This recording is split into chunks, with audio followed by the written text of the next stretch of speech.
देश में लंबे वक्त से ट्रांसफर का इंतजार कर रहे कर्मचारियों को अभी और इंतजार करना होगा।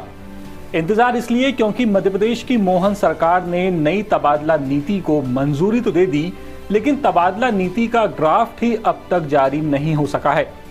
अब ऐसे में सवाल उठ रहे हैं कि क्या जीएडी यानी सामान्य प्रशासन विभाग अब तक नई ट्रांसफर पॉलिसी का ड्राफ्ट ही नहीं बना पाया, जबकि बीते मंगलवार ही मोहन कैबिनेट ने नई नीति को मंजूरी दी थी।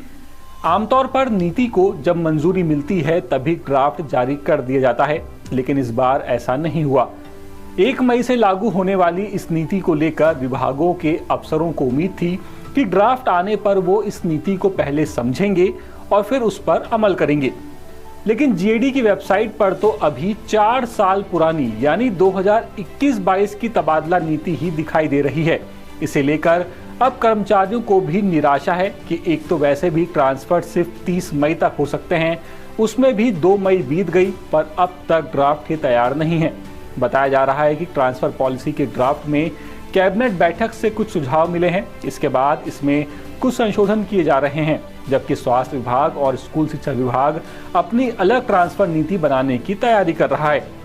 सूत्र बताते हैं कि इन्हीं तमाम बातों को देखते हुए जीएडी तबादला नीति का अंतिम रूप पेश नहीं कर सका है। तो कुल मिलाकर कर्मचारियों के पास फिलहाल तो इंतजार करने के सिवाय कोई दूसरा रास्ता नहीं है। इंतजार कीजिए ड्राफ्ट के आने का।